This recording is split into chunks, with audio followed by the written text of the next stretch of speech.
अपना ध्यान सम्मुख विराजमान श्री श्री 108 श्री परमहंस महान विभूतियों की ओर लगाते हुए और अपनी मुख रसना को पवित्र करने हेतु एक बार ऊंची और मीठे स्वर में बोलिए जयकारा बोल मेरे श्री गुरु महाराज की जय। बोलो श्री सद्गुरुदेव भगवान की जय। इस संसार में मनुष्य कितने प्रकार के कर्म करता है और उस कर्म को करने के पीछे की वजह सिर्फ यही है कि वह सुख और शांति चाहता है, जीवन आनंद में अपना चाहता है। इस आनंद को पाने के लिए मनुष्य कितने कर्म कर रहा है, ज़मीन जायदाद को एकत्रित करता जा रहा है, बिजनेस व्यापार और अच्छी नौकरी जो है पाना चाहता है और अपना जो है एक जायदाद बनाना चाहता है, मान सम्मान ऐशो इशरत आराम के सामानों को पाना चाहता है और चाहता है कि मेरा जीवन आनंद में व्यतीत हो, मुझे मन की शांति मिले, मुझे सच्चा सुख मिले।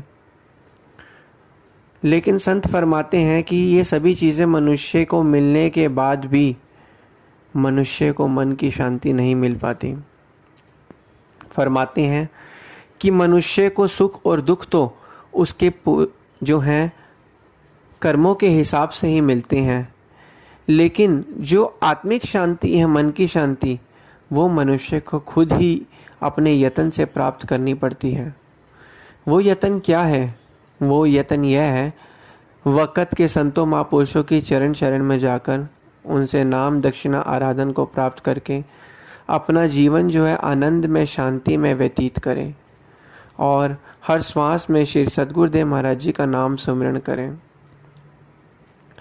मनुष्य चाहता तो सुख और शांति है, लेकिन भगवान से मांगता संसारी चीज़ें हैं।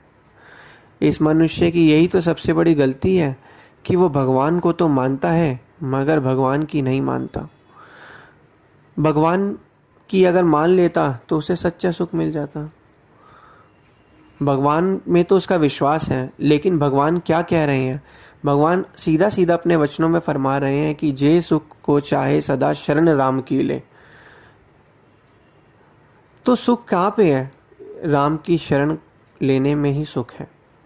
भगवान तो यह कह रहे हैं, लेकिन मनुष्य संसारी चीज़ों को प्राप्त करने के बाद चाहता है कि इन चीज़ों को प्राप्त करके मुझे स्थायी सुख मिले। संत महापुरुष फरमाते हैं कि जिस माहौल में यह मनुष्य जाता है, इस मन को सुख तो मिलता है, लेकिन वो क्षणिक भर का सुख होता है। स्थायी सुख सच्चा सुख नहीं होता। सुख उसे मिलता है, थोड़े समय के लिए मिलता है, फिर वह सुख जो है गायब हो जाता है। लेकिन वक़्त के संत महापुरुष फरमाते हैं कि जीव को वो मिले सुख, वो सच्चा सुख मिले जो कभी ख़त्म ही ना हो पाए, जो अपार हो, आनंद हो, असीमित हो, वो सुख का रस ही बहुत ही अनमोल हो। मनुष्य ये चीज़ चाहता है कि मुझे ये वाला सुख मिले, लेकिन कर्म वो संसारी पदार्थों को प्राप्त करने के लिए कर रहा है। तो क्या चीज़ है ये? यह मनुष्य जो है इस माया जाल के चक्र में आकर, लोगों की बातों में आकर अपना स्थायी और सच्चे सुख को भूल चुका है और जीवन को कैसे जीना चाहिए यह भी भूल चुका है। एक बार की बात है, श्री सद्गुरुदेव महाराज जी, श्री परमहंस दयाल जी महाराज जी के दरबार में कोई आया। उसने कहा, स्वामी जी ठंड का मौसम है, मुझे आप एक थोड़ा सा कपड़ा दे दीजिए। श्री परमहंस दयाल जी ने फरमाया कि बताओ तुम्हें क्या चाहिए। उन्होंने कहा ठंड का मौसम है, आप मुझे थोड़ा कपड़ा दे दीजिए जिससे मैं जो है उससे अपने ढक सकूं। तो श्री गुरुदेव महाराज जी ने उसे कपड़ा दे दिया। फिर गुरु महाराज जी ने कहा और क्या चाहिए? उसने कहा स्वामी जी ठंड का माहौल है, मुझे थोड़ा सा और जैकेट वगैरह मिल जाती। तो श्री गुरु महाराज जी ने वो भी दे दिया। उसने कहा और गुरु महाराज जी ने कहा और क्या चाहिए? उसने कहा स्वामी जी थोड़ी भूख लगी है, थोड़ा खाना मिल जाए। श्री गुरु महाराज जी ने उसे खाना भी दे दिया। उसने कहा और क्या चाहिए? श्री गुरु महाराज जी ने कहा और क्या चाहिए? उसने कहा स्वामी जी काम धंधे में बेरोजगारी है, कोई काम वगैरह मिल जाए। श्री गुरु महाराज जी ने कहा उसको काम वगैरह भी बताया कि यहाँ पे ये काम करो। फिर श्री गुरु महाराज और क्या चाहिए, ऐसे करके वो चीज़ें वो मांगता गया, संसारी चीज़ें।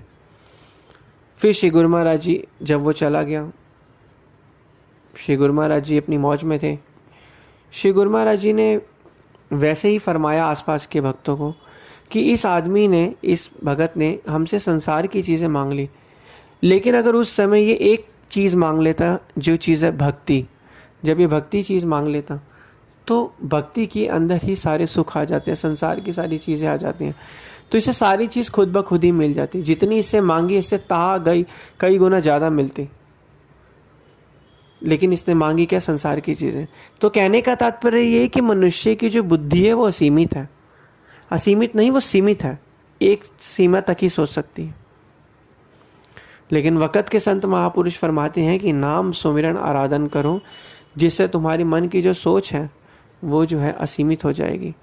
तुम्हें सच सही और गलत का पता चलेगा कि किस तरीके से जो है सही क्या है, गलत क्या, और संसार असली चीज़, सच्ची सुख, सच्चा शांति और आनंद किस चीज़ के अंदर है, तुम्हें इस चीज़ का जो है ज्ञान हो जाएगा। लेकिन वक़्त के संत महापुरुष यही फरमाते हैं, अपने वचनों में बार बार इस जीव को फरमाते हैं कि समय बहुत थोड़ा है, काम बहुत ज़्यादा है, और जो कम समय में ज़्यादा काम करता है नाम उसी का होता है।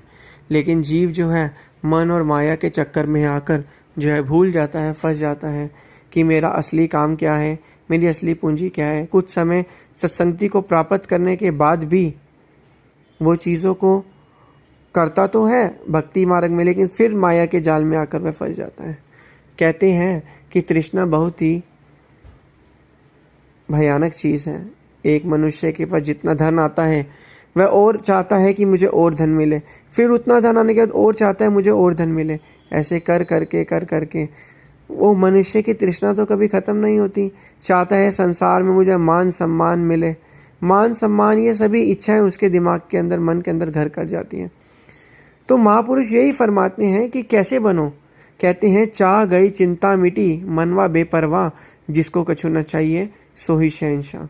कि चाह गई चिंता भी मिट गई और मन बेपरवाह हो गया, जिसको कुछ नहीं चाहिए वही तो शहंशाह है। शहंशाह कौन होते हैं? जिनके पास किसी भी चीज़ की कमी नहीं होती, जिनके पास सब कुछ होता है। अब सब कुछ कैसे हो सकता है? जब कुछ नहीं चाहिए होगा तो हमारे पास सब कुछ ही है। तो चाह गई चिंता मिटी, मनवा बेपरवाह, जिसको कछु न चाहिए सो ही शहंशाह। जिसको कुछ भी नहीं चाहिए, सिर्फ प्रभु की भक्ति, नाम सुमिरन आराधन चाहिए, वही जो है सच्चा सुख और सच्ची शांति को प्राप्त कर सकता है। वक़्त के संत महापुरुष यही फरमाते हैं कि पांचों नियम जो दे रखे हैं, श्री गुरु महाराज जी ने बताए हैं, इन पर चलो, इन पर मनन करो, अपनी आप ही जीवन सुख में और आनंद में, शांति में व्यतीत होता चलेगा। काल और माया की अग्नि से बचने के लिए इस लोक में सिर्फ एक श्री सद्गुरुदेव महाराज जी का नाम है, जिसको जितना जितना जपते जाएंगे उतना उतना हमें आत्मिक मन की शांति मिलती रहेगी। बोलो जयकारा बोल मेरे श्री गुरु महाराज जी की जय। बोलो श्री सद्गुरुदेव भगवान की जय।